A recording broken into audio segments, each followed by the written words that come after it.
à tous et bienvenue dans Téléfoot l'After. Au sommaire de notre After, ce matin, l'ITV de Charlotte, elle a rencontré notre confrère de quotidien Étienne Carbonnier.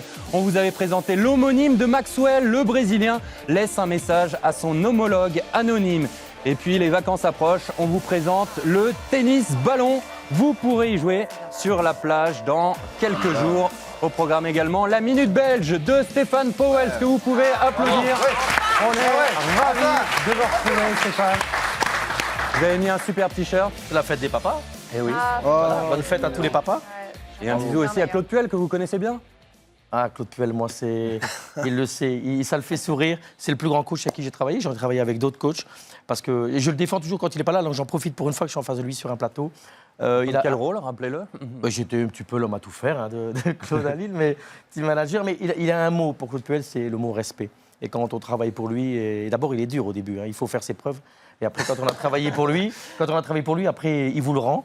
Et si on a l'impression que parfois Claude Puel est austère et pas un comique, et ben en fait Claude Puel il est un grand rigolo en dehors du travail. Voilà. Mais quand ça bosse, ça bosse. Et puis on peut voyager, il n'y a qu'à voir ce qu'il est devenu. D'intendant, coordinateur sportif, il a été de partout, en Belgique, en France, c'est extraordinaire. C'est un bonheur de travailler avec Claude Puel. Voilà. Et partout où il est allé, il a réussi, et je le dis haut et fort. Voilà. Même si en coulisses, il vous a molesté, il vous a frappé l'épaule et il paraît que vous vous êtes plaint. Non, c'est par affection. Ce sont des tapes amicales. C'est tapes amicales. Non, mais Attention aux tapes amicales de Claude Puel. Non, mais juste pour terminer, quand on fait la carrière que fait Claude Puel et sa réussite tout le temps, et il a plein d'humilité, c'est d'ailleurs une de ses premières qualités, c'est qu'il faut bosser. Et quand on travaille à côté de lui, il n'y a pas de place aux mecs qui ont envie d'être malhonnêtes, de tricher et de ne pas travailler. Et quand on est avec lui fidèle, travailleur et rigoureux, on a une chance d'exister. Moi, mon rêve, ça sera peut-être plus jamais possible, parce que les carrières, c'est un jour de pouvoir retravailler pour lui. C'était pas ton Le message est passé. Ah mais c'est mon coup de cœur, Claude Puel, mais je l'ai déjà dit haut et fort quand il n'était pas là. Voilà quoi. On a travaillé avec pas mal de coachs, moi je pense qu'Edouard connaît bien Claude aussi.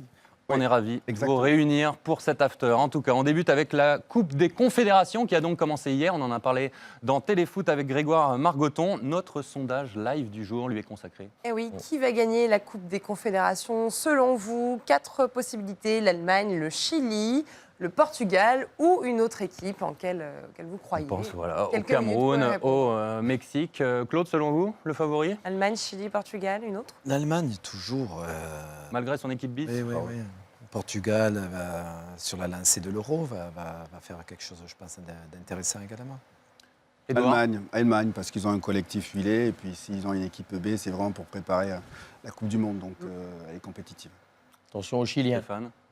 Les Allemands, forcément. Oui, mais je dirais les Allemands, cette particularité, on dirait un club qui joue. Ouais, c'est ça. Oui, parce qu'il y a un vrai collectif, il y a une vraie identité de jeu. Donc il y a toujours un plus par rapport aux autres. Et le ballon de la Coupe des Confédérations est à gagner. Voilà, il arrive, il est là. Il a gagné dans l'after. Il suffit de jouer, Charlotte, et de répondre à une question. Eh ben voilà, la première question. Quel sera le score exact de Portugal-Mexique? Match à suivre ce dimanche à 17h sur TMC. Vous répondez dans les commentaires. Pour ceux qui regardent cette vidéo sur Facebook, un tirage au sort sera effectué parmi les bonnes réponses. Portugal-Mexique, le score, on attend. Score exact. On dirait un ballon de plage. Et puis Bichente n'est pas là, mais il y a sûrement des fans de la Mannschaft parmi vous. Le maillot de l'Allemagne, championne du monde, est également à gagner. Autre question. Il faut répondre encore à une question. Quel sera le score exact cette fois-ci d'Allemagne-Australie qui aura lieu demain, lundi? Même principe, vous répondez dans les commentaires de la vidéo là sur Facebook et un tirage au sort sera effectué parmi les bonnes réponses. C'est combien le score exact? Allemagne-Australie. Eh ben, selon vous, allez jouer. Vous pouvez jouer, Stéphane. 3-1. 3-1, voilà, c'est dit. Pour l'Allemagne. On verra. Un peu plus. Qui a 3-1, il est à vous. On joue à Chicon-Gratin. C'est parce que c'est Chicon-Gratin, je vous expliquerai. D'accord. On verra ça plus tard. Je sens que c'est gratiné. Les tweets de la semaine, Charlotte. Écoutez, on va commencer avec un bel hommage pour cette fête des pères. Regardez, une drôle de façon de faire ses courses pour ce papa au Brésil, si on peut le mettre dans les grands écrans également. C'est un hommage à ce père brésilien qui sait comment techniquement rattraper une conserve qui sort du chariot et la rattraper par derrière. Oui, les pères savent faire les courses. Arrêtons les clichés désormais au Brésil. C'est bon ça. On continue avec Paul Pogba. Ben oui, en fait, c'est sa 565e coupe de l'année. Regardez, il a encore changé, Paul. Alors je pense qu'on va probablement voir de nombreuses coupes similaires dans les jours qui arrivent avec ce petit dégradé rouge sur le dessus et sur l'arrière. Ouais. Il ne s'arrête pas, hein, Paul, Non, sur non. les coupes. Et qui Il ramène. s'arrête un petit peu. Qui en ramène une déjà, une Coupe du Monde, ce serait déjà bien. Et après France-Angleterre, il nous a donné une longue interview qu'on verra dimanche prochain dans Téléfoot. Au début, il ne voulait pas venir parce qu'il n'aimait pas sa coupe de cheveux. Vous voyez que Pas vrai. c'est important. Bah, vous voyez, mais ça y est, maintenant il est prêt. Autre tweet. On continue avec un peu la boulette des réseaux sociaux de la semaine. C'est celle de Mathieu Valbuena. Pour son arrivée donc en Turquie, il a mis le drapeau de la Tunisie. Alors forcément, ça n'a pas plu du tout. Ça n'a pas plu dans le sens où on s'est un petit peu moqué de lui. Voilà, alors il a été retweeté. Erreur vite rectifiée, erreur pardonnée. Ça arrive, il a glissé dans les petits emojis sur le téléphone, mais c'est absolument pas grave. Ouais, il n'avait pas fait bac géo. C'est peut-être ça. Un dernier Continue tweet ou encore avec Bakambu. Regardez Cédric Bakambu, il a annoncé son transfert, mais un peu spécial. Mercato, je viens de m'engager à vie. C'est le beau. club de Madame Bakambu. Oh, mignon, Du ça. recrutement d'ici 9 mois qui arrive. Voilà, ça c'était ma petite vanne. Merci Fred de bien réagir, c'est toujours aussi adorable. Un ancien joueur de Southampton qui s'est Ouais, qui marié joue aussi au ce week-end, Villarreal. Morgan Schneiderlin, à qui Ah, on bah, souhaite tout ah votre oui, c'est bonheur. vrai qu'une ancienne de Koh-Lanta d'ailleurs. Vous voyez, Voilà, on est ouais, très bon exactement, sur on les est quotas corporate. mariage dans le foot. Voilà. Et Thomas Vermaelen aussi, comme ça, c'est Voilà. marié C'était aussi. le week-end des mariages. Tout le monde se marie, durant la période des vacances, les footballeurs, ils ont un truc à faire, où ils vont à la plage, où ils se marient. Exactement. Et vous, c'est dans 15 jours. Et moi, c'est dans 15 Elle jours. fait les deux. Mais après l'émission. Voilà. Après l'émission Oui, une fois que je serai en vacances. Les réseaux sociaux, c'est pas votre truc, Claude? Pas vraiment, non. Pas plus. Non, je ne vais pas dessus aussi parce que bon, il y a énormément de critiques et je ne veux pas rentrer là-dedans et rester, être influencé quelque part. Voilà. On vous comprend. Notre rubrique homonyme à présent. Il y a 2 mois, on vous avait présenté Nelson Maxwell, modeste défenseur de Fleury-Mérogis en CFA. Cette semaine, nous avons rencontré le vrai Maxwell pour présenter aux joueurs du PSG son homologue anonyme, Guillaume Poisson. On a rencontré un monsieur. Je vais te mettre la vidéo. Salut, je suis Nelson Maxwell. Je suis défenseur comme mon homonyme, seulement je ne joue pas au PSG, je joue à Fleury-Mérogis. Qu'est-ce que ça fait d'avoir le même nom qu'un joueur du Paris Saint-Germain et puis en plus brésilien? Bah, c'est sympa, d'autant plus que maintenant qu'il est je connaissais déjà avant, mais maintenant qu'il est au PSG, on en parle un petit peu plus souvent. On me compare parfois à lui, mais pas pour les mêmes raisons et pas pour les mêmes qualités. En regardant la caméra, est-ce que tu aurais un message? S'il m'écoute, bah, cher Maxwell, j'espère que l'année prochaine, on se verra sur un terrain en Coupe de France. Voilà. Voilà. Super, super. Tu dit qu'on avait une petite surprise. Je vais te montrer ça. Je le souhaite le meilleur. Et malheureusement, dans la Coupe de France au terrain, ça va être très difficile. Mais j'espère de te rencontrer le plus vite possible et je te souhaite le meilleur. Ça te touche ce petit message? Franchement, ouais, je trouve ça, même une petite vidéo comme ça, je trouve ça vraiment sympa. C'est sympa, ça fait chaud au cœur. Voilà, même pour lui de savoir qu'il y a un homonyme quelque part dans la région parisienne. Non, franchement, c'est vraiment génial. Ouais, j'aimerais bien garder la vidéo d'ailleurs. Je vais te l'envoyer. Alors, c'est pas tout, on a une autre surprise. Voilà, je te laisse regarder. Il y a un petit mot. Non, franchement, magnifique, magnifique. Il y a un petit mot pour toi. Ouais, je vais le lire pour tout le monde. Pour Nelson Maxwell, avec plaisir. Merci encore pour le maillot, ça me touche vraiment, ça me fait vraiment plaisir. Et bah, si jamais on a l'occasion de se voir, je sais pas, si par exemple tu viens dans le 91, n'hésite pas à venir soit à Fleury-Mérogis ou alors même à passer à la maison, pourquoi pas pour venir manger un bout à la maison. Voilà. Et Maxwell, c'est définitivement la grande Bravo. classe. Il offre des maillots pour le fast-foot, pour ses homonymes. Fair play. Ça invente Ouais, pas, hein. viens manger un petit bout à Fleury-Mérogis, quoi. Bah oui, c'est sympa. Bah oui. En prison. Il n'y a pas que ça. Hein. Il n'y a pas qu'une Ah, il y a prison pas à que- Fleury. Ah, je rigole. Il y a une ville. Faut Sortir un Voilà, il y a peu. une ville avec On des n'avait pas super d'humour. habitants. Hein. L'exclu de l'after, c'est également la réponse de Maxwell sur la situation d'Atem Ben Arfa au PSG, au micro de Marc Benoît. Quelle est votre opinion sur Athènes? Il a un talent extraordinaire. Hein. J'ai vu pas mal de bons joueurs, mais je crois qu'un joueur 1 contre 1 comme lui, il a une qualité différente de tous les autres. Et c'est un joueur qui il a eu des situations difficiles pour lui cette année, bien sûr. C'est une autre situation personnelle de lui avec le club. Je ne sais pas qu'est-ce que ça va passer, mais avec nous, il a été toujours respectueux dans le vestiaire. c'est un joueur qui a été toujours... Il a fait monter l'ambiance du vestiaire, il était toujours proche de nous. Il a sa place pour vous à Paris. Oui, bien sûr, avec comme qualité, après, il y a sa décision, c'est à lui de penser qu'est-ce qui est le meilleur pour lui, c'est le club aussi de savoir qu'est-ce qu'il faut faire avec lui. Mais nous, quand on a été en vestiaire ensemble, ça a été toujours un plaisir de le voir. Bon, Maxwell qui dit qu'il a un avenir au PSG, on se doute que c'est pas vraiment vrai. Emery et Ben Arfa, ça passe pas. Il devrait quitter le Paris Saint-Germain. Comment expliquer qu'il n'ait pas réussi à s'imposer à Thème Ben Arfa, Claude? C'est un style de joueur particulier. Il ne rentre pas dans une structure particulière, il ne rentre pas dans une concurrence. Je pense qu'il n'a pas la structure pour ça. C'est un joueur d'instinct, très créatif. On doit le mettre en place et quelque part, on doit faire l'équipe autour de lui et lui dire qu'il est indispensable. Et rentrer dans un grand club comme Paris et être sujet à la concurrence, c'est plutôt difficile. Il a été dès le départ mal managé. Et c'est des joueurs qui me font penser même Mario Balotelli. C'est des phénomènes. Il faut accepter de les gérer différemment. Claude a très bien géré Hatem à Nice. On a vu le potentiel qu'il a et comment il peut rayonner dans une équipe.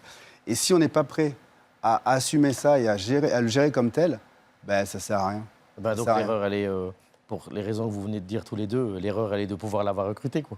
C'est-à-dire qu'à si à un moment, tu sais que c'est un joueur comme ça spécifique et qu'il faut avoir un autre schéma tactique avec lui et surtout une autre gestion humaine, comme dit... Oui. Le coach, le choix du coach. attendez, quand il était Emery, quand il était en Espagne, il le voulait pour son club en Espagne. Il arrive là, moi je pense que c'est la faute des dirigeants, excusez-moi d'être sévère. Tu engages un mec comme ça et à un moment tu le fais pas jouer et c'est compliqué parce que je pense que Ben Arfa, on a beau dire tout ce qu'on veut, mais je pense qu'au début de saison, il a fait ce qu'il devait faire. Il est arrivé fit and well, il a fait la préparation, il a eu du temps de jeu en préparation, il a même joué le dernier avant-centre au début. Il a même joué le dernier match de préparation avant le début du championnat et puis tout d'un coup il devient, je ne veux pas dire un pestiféré, c'est exagéré, mais il rentre plus dans le schéma. Moi, je me demande pourquoi l'avoir pris. Parce que pour finir, c'est bénéfique à personne, ni au club, ni à l'image du club, ni aux gamins, ni à les gens qui l'entourent. Moi, je pense que c'est une erreur de gestion de l'avoir pris. Ou départ inéluctable, Edouard? S'il ne change pas de mode de management, pour lui, je pense que ce serait mieux qu'il aille ailleurs, où il est vraiment aimé, où il va se sentir épanoui. Parce que ça reste un super joueur. J'ai joué une année avec lui, c'est un phénomène. Mais il faut qu'il soit dans des bonnes conditions. Quand il est dans des bonnes conditions, bon, ben, Claude est là pour le dire, c'est un bonbon. Oui, il faut aussi un coach qui lui parle beaucoup. C'est ce genre de joueur qu'il faut un coach qui, quand je dis lui parler, c'est pas lui dire, un coach il peut en parler, il faut pas lui dire qu'il est beau, il est grand tous les jours. Il faut lui parler, quoi. Il faut lui montrer qu'il existe avec ses défauts, ses qualités. Et si le système d'Emery, et là je ne critique pas M. Emery, mais est arrivé avec la langue, ça compliqué. Et voilà, quoi. Il y a eu une espèce de relation qui ne s'est jamais construite. Et avec Ben Arfa, ben, c'est mort, quoi. C'est le genre de joueur qu'il faut absolument avoir une main de fer dans un gant de velours. Il vous a appelé durant la saison, Claude, pour se rassurer, pour prendre des conseils, quoi? Non. Pas besoin de moi pour se rassurer. Après, on reste toujours en contact, c'est normal. Mais c'est vrai qu'il a cette particularité où il a besoin d'attention. Après, est-ce qu'à Paris, c'est possible avec la pléiade de joueurs qu'ils ont aussi? Bon, ça, c'est autre chose. Et c'est sûrement là où il y a un petit problème. Où que vous signez, vous le reprenez? À Paris, tu parles?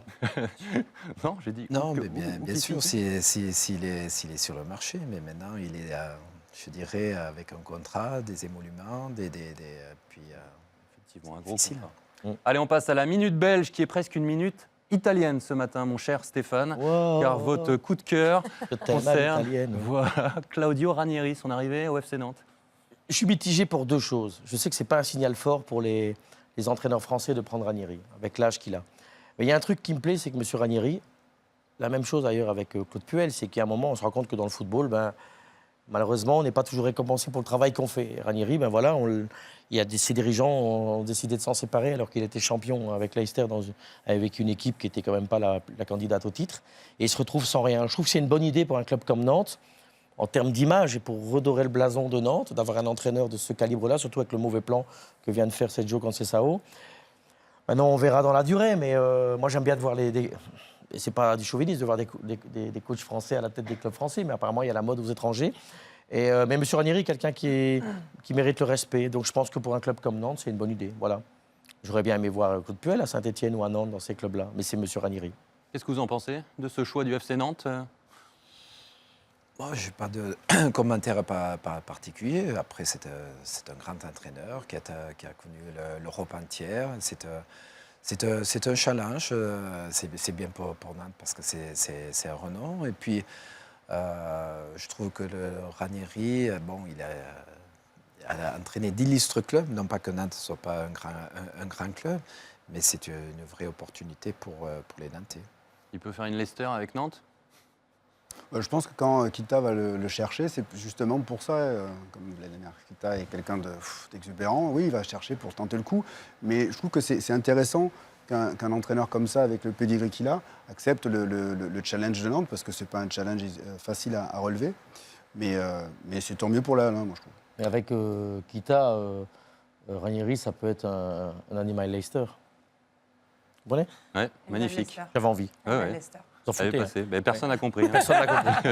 Animal Leicester, moi j'avais envie, quoi, mais bon. Ce sera Allez, on dans passe un au coup de best-of gueule. sur les vannes. Voilà, les vannes ratées. hein. Vous en foutez, vous. Thomas Les Mekich. quiches se fera Voilà. plaisir. Le coup de gueule, la situation de Mario Balotelli. Ça vous agace, ça? Ou ça vous agace? Ouais, ça me fatigue parce que déjà au départ, le nouveau coach de Nice, M. Favre, ne le souhaitait pas parce que c'est un joueur compliqué à gérer. Et je pense que l'entraîneur de Nice, il a fait son travail. Je ne veux pas dire qu'il en est amoureux, mais il a su gérer la situation qui n'est pas facile dans un groupe, un entraîneur, quand on a ce genre de phénomène. Alors on me dit qu'il a... mon ami Marc Benoît me dit qu'il s'est amélioré, qu'il est plus docile. Il n'a pas fait de vague cette saison. vrai, Il n'a pas fait de À vague. part un ou deux Sauf que cartons moi, je rouges, pense mais que le 421 ou le loto, c'est qu'une fois, quoi. Et donc, je pars pas, je reste. Maintenant, Nice va renégocier. Moi, je pense que Il va reprendre l'entraînement avec les Niçois. je pense que la priorité de l'OGC Nice, c'est pas de refaire signer Balotelli. Alors, c'est toujours bien dans notre championnat d'avoir ce genre de joueur. Moi, je pense que réitérer, parce qu'on me dit, ouais, il a fait une saison exceptionnelle. Je suis désolé, il a mis 15 buts. Il y a eu un passage à vide pendant 3 mois en Europa League, il n'a pas touché un ballon. Alors, moi, je veux bien. Pas mal 15 buts en Ligue 1. Écoutez, c'est pas mal. Balotelli, on l'annonce comme. Écoutez, c'est bien. Mais il faut arrêter de s'enflammer. Moi, je ne suis pas sûr que Nice doit se mettre en difficulté financière. Alors, il ne va pas coûter cher parce qu'il n'y a pas de Il n'y a transfert. pas d'indemnité de Il y a pas transfert. C'est un d'indemnité gros de transfert. salaire, mais pas Alors, c'est d'indemnité. peut-être un bon plan, mais moi, dans la gestion d'un équilibre d'un club, C'est un salaire quand même. Un gros salaire, on est C'est un d'accord. gros salaire. Un très très gros salaire. mais en dehors de l'argent, je pense que dans la gestion d'un groupe et d'un collectif, c'est le genre de mec, même si on me dit qu'il va mieux, peut, à un moment, faire péter un groupe, et deux, peut surtout aussi, à un moment, ne pas atteindre des objectifs que tu t'es donnés. Parce que si tes objectifs sont réussir une grosse saison avec Balotelli, tu joues quand même toujours au 421. Il y a toujours une part de risque. Moi, j'aime bien le mec, il a fait ce qu'il devait faire, mais je ne reprends pas le pari une deuxième année. Ça Mais vous c'est fait pas peur, un Balotelli à coacher, Claude? Non. Non, j'aime bien ces joueurs un petit peu atypiques et essayer de trouver un petit peu l'élément qui va leur permettre de bien s'exprimer. Après, quand un joueur comme ça arrive avec une telle renommée, au-delà de ses caractéristiques, bien sûr que sur le long terme, il faut que ça confirme au niveau sportif. Mais déjà, dans un premier abord, l'arrivée d'Athème, l'arrivée de Balotelli donne une confiance accrue aux joueurs, au groupe. Et déjà, ça lance une dynamique. Et je pense que l'arrivée de Balotelli également, comme l'arrivée d'Athème l'année auparavant, a permis au groupe de prendre confiance et de s'inscrire dans une certaine dynamique. Après, bien sûr, il faut un suivi et il faut que sur le terrain, le joueur rende ce sentiment-là. Et je pense que c'est une bonne chose. Et ça fait rêver aussi les supporters. Nice doit le garder, Edouard? Oui, parce que je crois sincèrement que déjà le président l'apprécie. Il est apprécié au niveau de ses coéquipiers. Voilà, après, c'est une alchimie avec l'entraîneur. Mais l'entraîneur, s'il est suffisamment intelligent, il va pouvoir toucher cette beaucoup fibre. d'énergie pour un coach. Hein. Oui, mais bon, après, c'est beaucoup d'énergie. Mais bon, il a aussi 20 autres joueurs. Mais être entraîneur, c'est aussi ça, c'est manager. Et un joueur comme Balotelli, avec son talent, s'il est bien managé, ça peut faire des choses très intéressantes. Pour Nice, c'est quand même un pari à prendre. Fred, vous permettez encore deux petites choses. Un, ce qui m'énerve dans cette période du mercato, c'est tous ces joueurs, dont Verratti d'ailleurs, et je me mouille, c'est je t'aime moi non plus, quoi. Je pars pas, je sais pas. Et ça met en difficulté tout un club, ça met en difficulté un entraîneur, un staff. Il nous le fait chaque année, c'est Non, pour mais- obtenir sa mais petite non, mais prolongation. C'est pas le seul, il y en a plein. Je reste, je pars pas pour avoir un meilleur salaire ou pas. Ou quoi. C'est très, très ennuyant. Moi, j'aime bien les joueurs qui sont clairs. Je reste dans un club, et pour un entraîneur, c'est bien C'est de savoir agaçant. aussi. Je vous le concède. Et le deuxième petit coup de gueule, et Dieu sait que c'était une de mes idoles quand j'étais jeune, j'ai pas apprécié du tout la sortie de M. Cantona.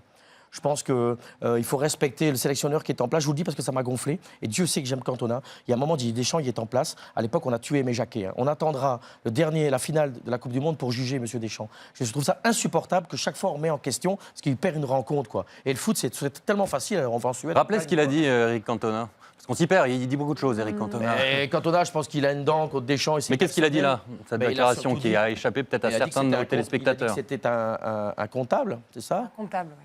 Un comptable, voilà. Et donc, il a mis en doute les qualités de M. Deschamps. Et je trouve que c'est des rapports... Tout le monde sait qu'ils ont un rapport personnel tendu et c'est pas nécessaire. Et Dieu sait que j'aime Cantona, il y a moyen de s'abstenir. Laissons M. Deschamps travailler. Laissons-le, merde, quoi. Sélectionneur, c'est difficile. Il fait jouer des jeunes. Alors, on voudrait qu'Mbappé il joue tous les matchs 90 minutes. Ben non, ça ne se passe pas comme ça. Claude Puel l'a dit tout à l'heure dans le téléfoot, quoi. Il faut mettre parcimonie, il faut gérer. Et je trouve ça, venant de Cantona, qui était un grand joueur, je trouve ça pas sympa. Voilà. Votre coup de gueule est passé. Merci Stéphane pour votre minute. Vous connaissez tous lundi transpi, mardi transpi, mercredi transpi, jeudi transpi, vendredi transpi. Aujourd'hui, c'est dimanche transpi. Tous les jours on dit, mais ça d'ailleurs, il l'explique dans l'interview. Étienne Carbonnier a seulement 30 ans. C'est la nouvelle coqueluche des rubriques sport décalées avec sa chronique quotidien. Transpi, c'est dur à dire, dans Quotidien sur TMC. On est donc allé à sa rencontre avec Yacine Enfaoui pour en savoir plus sur lui et sur sa chronique aussi. Regardez.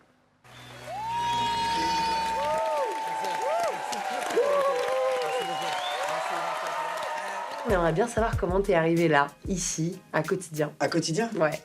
En fait, ça fait très longtemps, parce que moi, je suis là depuis 5 ans. Je suis arrivé au Petit Journal il y a 5 ans. Et petit à petit, en fait, plus l'émission grandissait, plus on rajoutait de nouveaux trucs. Et notamment, on faisait un peu les bleus, mais de temps en temps, quoi, quand il y avait des matchs ou des compétitions. Tout va bien, et tu descends un peu. Oh là là. Oh, t'inquiète.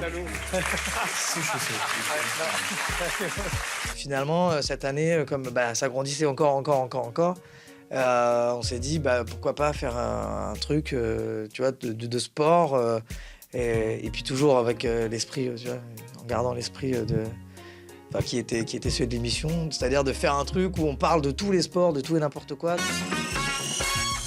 Attention. Quel jeu, désigné par un nom d'origine portugaise, aurait, selon une légende, été inventé par des religieuses du club de l'En Avant de Guingamp, en Angleterre? La transpi, ça vient de qui? Et alors ça, l'idée de la transpi, ça vient de Adrien Lenière. En plus, au début, on cherchait des trucs avec Q, parce que tout devait avoir un truc avec Q. Alors c'était pas évident, il y avait pas beaucoup de trucs avec Q. Et finalement, je sais plus, il a sorti ça comme ça, lundi transpi, puis ça nous a fait marrer. Puis eux, ils sont malins, du coup, ils ont compris que tous les jours de la semaine se terminaient en 10, quoi, à part le dimanche. Clément Duché et Sarah Braque étaient au Stade de France. Hello, welcome to the game France-Angleterre. Décryptage autour des rassemblements de l'équipe de France, ça c'est un vrai succès dans les rubriques transpi. Comment vous le travaillez ça? Comme ça Je suis tout seul, en fait, t'as pas grand-chose en tête, puisque t'as accès à très peu de choses. Pour bien préparer un match aussi intense contre les Anglais, les Bleus s'étaient entraînés contre une grosse équipe de gangsters de moins de 10 ans, et qui n'ont pas hésité à mentir. Il a déjà les qualités. C'était lequel le plus sympa à décrypter justement dans cette équipe de France? Je sais pas, en ce moment, ils me font pas mal marrer, et ils sont assez cool. J'aime bien quand ils se checkent. Je crois que c'est souvent Sidibé, j'ai remarqué, il est souvent dans tous les trucs. Quand ils se checkent, je crois qu'ils disent 15 fois comment tu vas, bien, tranquillement, la famille, si, tout va bien. Et ça, j'aime beaucoup en ce moment. Merci, Etienne. De rien. Merci à Quotidien de nous avoir accueillis dans leur micro. Quotidien avec Yann Barthès, du lundi au vendredi à 19h20 sur TMC. Puis la rubrique d'Étienne Carbonnier, c'est vers 20h50 à la fin de cette émission. Vous êtes fan, Edouard? Moi, j'ai trouvé ça très sympa et je regarderai de plus en plus. Si ça donne envie, tant mieux. Allez, le retour de la rubrique Mon foot à moi. On vous fait découvrir des dérivés du foot qui tentent d'exister. Ce matin, un sport qui se joue beaucoup à la plage, mais aussi de façon plus pro dans un gymnase, le tennis-ballon avec Abdassal.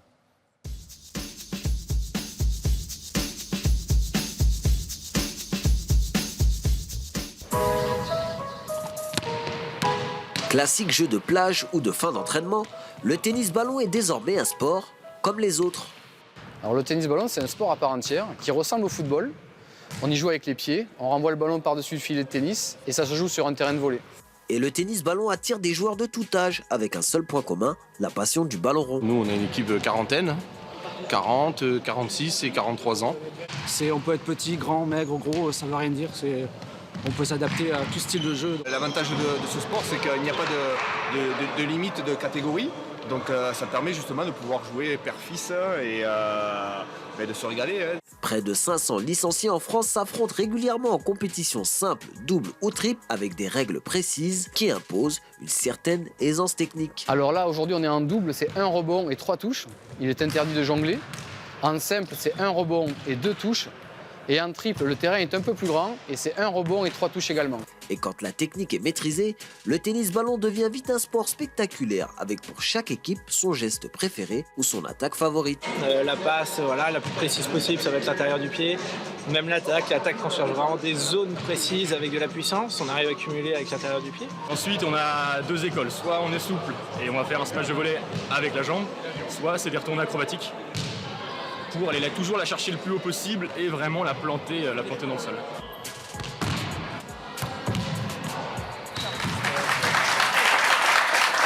Claude, on voit souvent du tennis-ballon dans les entraînements de Ligue 1. Ça sert à quoi? Affiner la technique. Puis il y a toujours un esprit un petit peu de compétition, mais pied droit, pied gauche, utiliser toutes les surfaces. Joue pas contre Claude Puel. C'est un super exercice, très intéressant. Vous devez être un sacré compétiteur. Non, il ne veut pas perdre, il veut perdre ça, rien. Non, il veut perdre rien. Même en vélo, on a essayé de lui mettre une mine. En stage au Touquet, moi je le dis, sur des VTT, il a sprinté jusqu'au bout à l'arrache. En première ligue, il joue aussi au tennis-ballon? C'était très difficile, les premiers entraînements au tennis-ballon, il n'y avait pas grand-chose et c'était très pauvre. Et ici, ils s'y sont mis et maintenant, ils adorent ça. Je ne sais pas si le prochain va continuer, mais c'était sympa. Ouais. Allez, on termine cette émission avec les buzz de la semaine. Charlotte, on débute avec De Bruyne, Kevin De Bruyne. Et oui, Man City a invité cette semaine le youtubeur Mini Minter à montrer toute l'étendue de son talent à un entraînement avec Kevin De Bruyne, Sterling et Leroy Sané. Et c'est surtout le Belge De Bruyne qui se souviendra fortement de son passage, frappé par le ballon à la tête. Je ne sais pas ce qu'il y a de pire, si c'est ça ou les copains qui rigolent. Mais il l'a bien pris. Il est juste un peu sonné, voilà, mais il va bien. Joli coup du foulard. Un autre buzz sur un enfant. Il s'appelle Luciano Aires Bucar. On l'appelle Lucianinho. Il a 12 ans et tout le Brésil devient fou sur lui. Le gamin est en même temps très en avance sur son âge comparé à ses petits camarades. Neymar l'a déjà rencontré au Brésil à Sao Paulo. Il a salué toute l'étendue de son talent aussi. Il est déjà en contact, Frédéric, quand même, à 12 ans, avec des formations de clubs européens. C'est une affaire à suivre. Il est très doué. On n'aime pas trop quand les enfants sont tout jeunes comme ça. Hein. Mais bon, s'il est très fort, il est très fort. Hein. On le suit. On le suit. On termine avec Antoine Griezmann. Ah oui, il est papa depuis peu, mais Griezmann est très attaché aussi à son père. Et cette semaine, pour promouvoir une marque de rasoir dont il est ambassadeur, il en a profité pour déclarer tout son amour à son paternel. Regardez. Papa, moi je te souhaite une bonne fête des pères. Tu as été très important pour moi. Tes conseils m'ont servi et me servent encore. Donc voilà, je tiens fort à toi. Je te fais de gros bisous. C'est mignon comme tout. Bah oui, on va se quitter en souhaitant une bonne fête à tous les papas, bien sûr. À cette occasion, la LFP vous propose d'offrir des chocolats aux couleurs des 20 clubs de Ligue 1. Adresse du site qui va s'afficher, chocoligue1.fr. Et puis Claude, Édouard et Stéphane, comme vous êtes tous papas, je vous offre une petite boîte de chocolat en cette fête des pères. Et les chocolats, c'est très bon. Vous l'offrirez à votre papa. Voilà, comme des ça, chocolats. il y en a pour tout le monde. On le répète, bonne fête à tous les papas. Merci Claude d'avoir passé cette matinée avec nous. Merci Édouard, merci Stéphane, salut Charlotte, salut à tous. À dimanche prochain. Bye bye.